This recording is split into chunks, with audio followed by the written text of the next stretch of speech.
Hi there, I'm Nadia. I'm a business coach and I specialise in helping female entrepreneurs to turn their tiny businesses into big profits.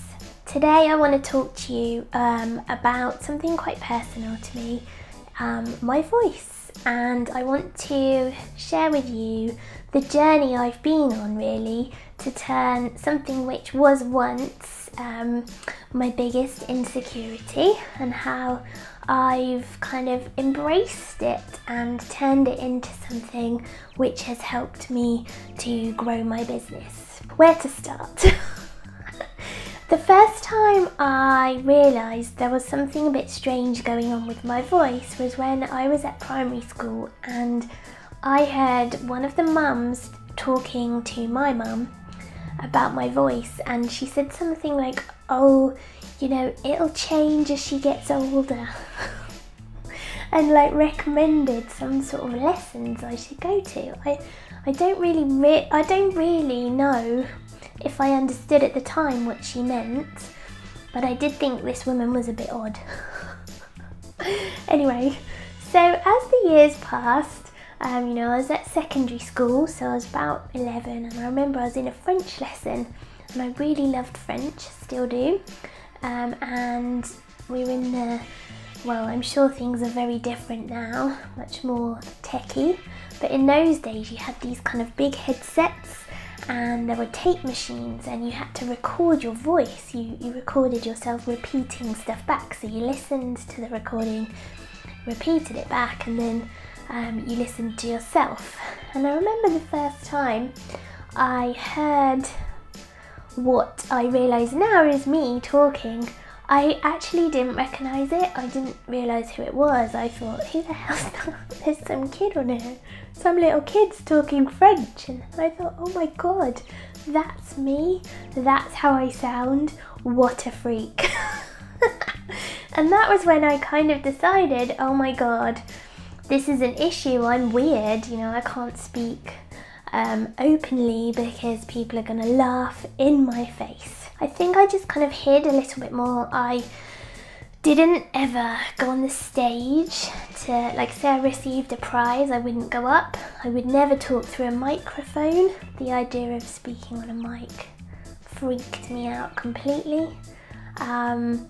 I hated phoning people, which is ridiculous. And, it kind of, like a lot of insecurities or kind of things that we worry about, they snowball, so it grew and it grew. And I remember I was working, I'd have jobs and they would often suggest that I should go to some kind of elocution lessons. And I even went a few times, and you have to lie on the floor. It's like The King's Speech, that film. You lie on the floor and they get you to do funny breathing and stuff. And, the thing with that is it's fine, but I didn't enjoy it. I didn't like being told what to do, obviously, because that's what I'm like. And also I thought, my God, every time I open my mouth, I'm going to have to go through some weird process. Some kind of breathing process, and even then it just didn't sound like me, so I kind of sacked it off and carried on as I am. But it would affect me from time to time. So on the funny side, things happen often where someone would ring, or I'd ring somebody and they'd ask to speak to my mum. That happens a lot. Like, I'm 38 now and it still happens, so a bit weird. I'm not really living with my mum. I am the mum, in our house. People often say, oh, you should do cartoon voiceovers. I get randomers like coming to trying to pick me up. In the station the other day, I asked the guide to open the barrier, and I think, somehow my voice appealed to him and he was practically like chasing after me. I was like, run, run for the hills. That's the kind of thing that happens quite often. People often make comments and they say it to your face, which I find weird because I would never make a comment about something personal to someone's face.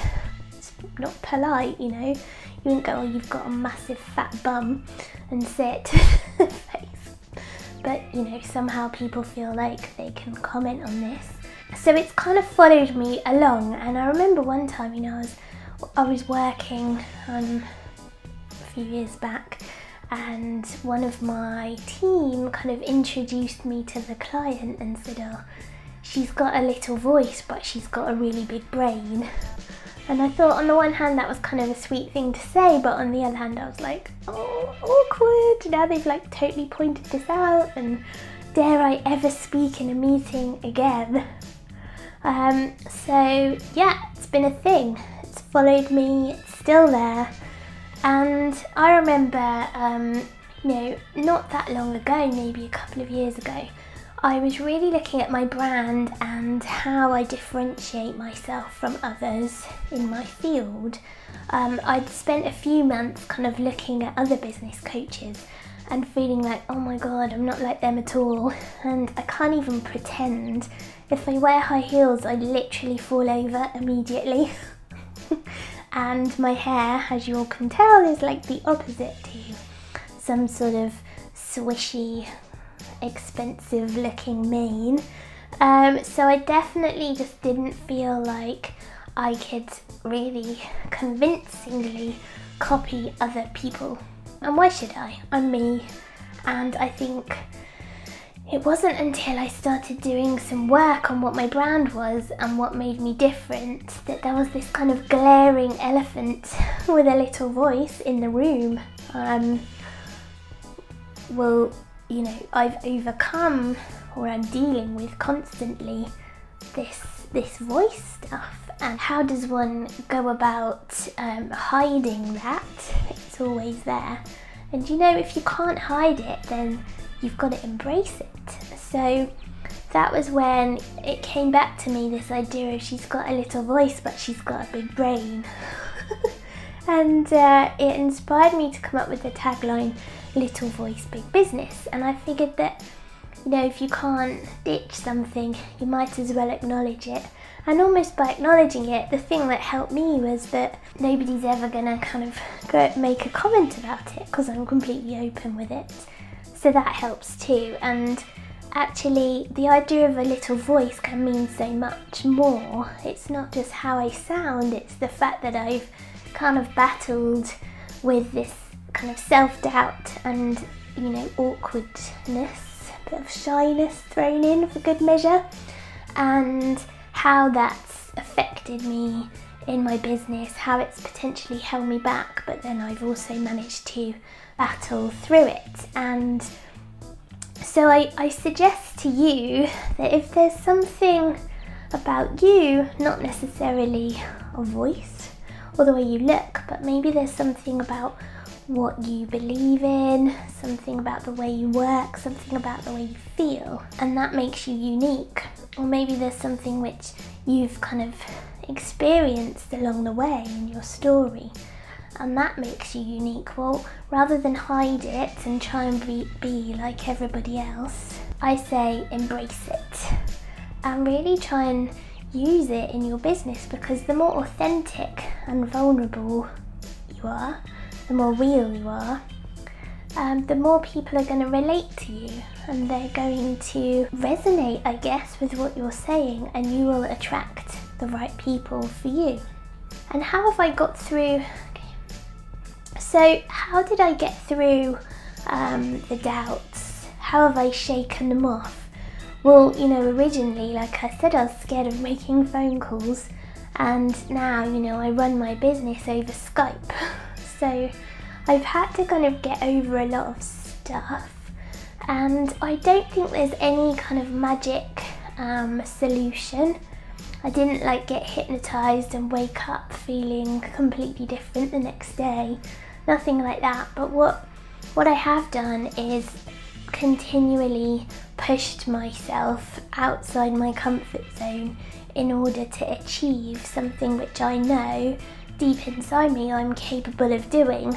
You know, I've got the brains, they're in there somewhere, and And I feel like it's a massive shame to not achieve the things you can achieve, help the people you can help, because you're held back by these doubts. So I would encourage you, if you feel like that, if you're worried or awkward or shy or scared, don't look for a magic bullet as such, because it's not really there. Instead, I would just try and take small steps towards your goals. Break it down. You know, if you're scared of making phone calls, just challenge yourself to make one. What's the worst that could happen? And then once you've done that, you can maybe do some more and then move on to perhaps recording a video, and don't really show it to anybody until you're happy with it. As you push yourself out of your comfort zone, things get easier and easier. And that's really how I've done it. I've also been really lucky in that I hired a coach, and she's been amazing at helping me, sometimes dragging me through situations, you know, when I've been a bit worried or scared and not wanted to do it. So I guess what I want to say is that if I can do it, then so can you. And I've just made another video with my little voice, and nothing bad has happened. Hooray! Okay, well, good luck with yours, and let me know if any of what I've talked about has struck a chord with you. I will speak to you soon. Bye!